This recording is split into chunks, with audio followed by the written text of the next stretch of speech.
Bismillahirrahmanirrahim. Assalamualaikum warahmatullahi wabarakatuh. Perkenalkan, nama saya Nur Hikmah dari kelas 11 MIPA 3. Baiklah, saya akan menjawab pertanyaan ulangan harian sejarah. Pertanyaannya yaitu, jelaskan bagaimana kondisi Eropa Barat sekitar abad ke-14 sampai abad ke-15, sehingga akhirnya orang-orang Eropa itu mencari dunia baru ke timur.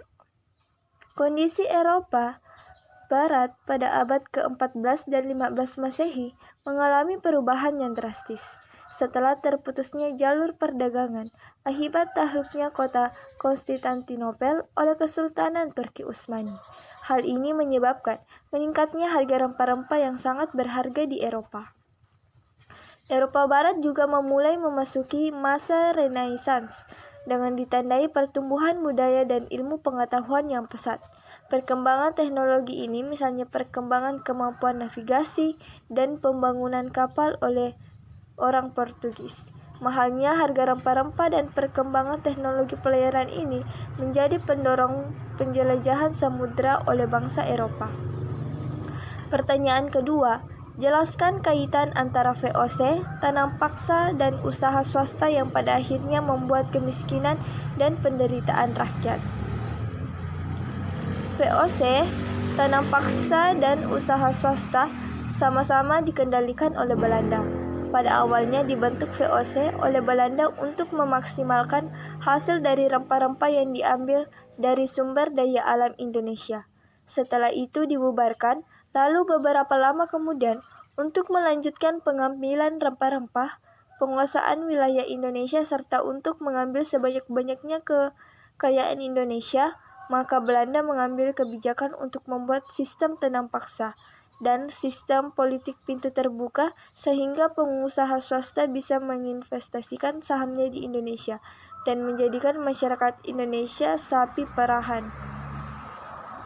Pertanyaan ketiga, di samping menimbulkan penderitaan dan kemiskinan, kebijakan kolonial Belanda di bidang ekonomi juga ada nilai positifnya. Jelaskan. Positif dari kebijakan kolonial Belanda yaitu, yang pertama, pembangunan jalan. Jalan besar, khususnya secara besar-besaran terjadi pada masa kolonial dan politik pintu terbuka.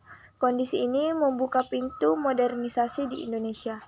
Kedua, kita mengenal tanaman komoditas yang laku di pasar internasional. Yang ketiga, dampaknya adalah saat ini keanekaragaman tanaman komoditas sangat banyak dikarenakan kolonial Belanda yang memperkenalkan komoditas tersebut. Yang keempat, kita mengenal sistem mata uang. Sejak masa VOC sudah menciptakan sistem mata uang VOC dan gulden sebagai mata uang di Hindia Belanda. Yang kelima, bangunan kolonial dipergunakan untuk devisa negara sebagai objek pariwisata.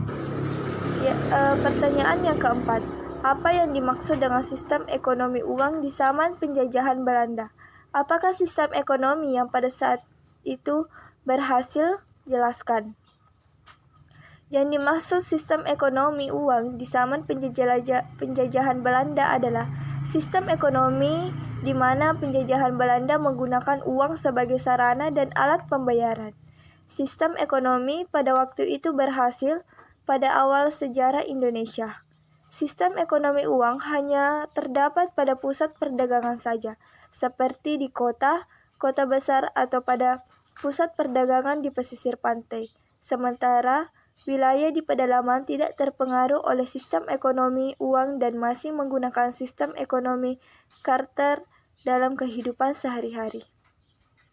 Penggunaan sistem ekonomi uang mulai menyebar pada masa penjajahan Belanda seiring diberlakukannya sistem tanam paksa oleh Gubernur Jenderal Johannes van der Capellen pada tahun 1930-an. Dengan sistem ini, penjajah Belanda membuka perkebunan di wilayah pedalaman seperti perkebunan teh, gula, kopi, dan karet. Dengan perkebunan ini, penjajah Belanda memaksa petani untuk bekerja di perkebunan ini.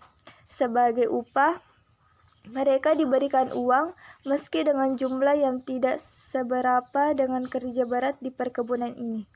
Munculnya sirkulasi uang ini membuat penggunaan uang sebagai Alat tukar dalam kegiatan perekonomian menjadi berkembang pesat. Mata uang Belanda menjadi medium tukar dan menggantikan metode barter yang sebelumnya mendominasikan sistem perekonomian di pedalaman.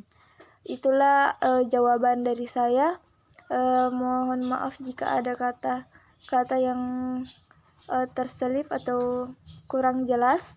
Sekian dari saya. Assalamualaikum warahmatullahi wabarakatuh.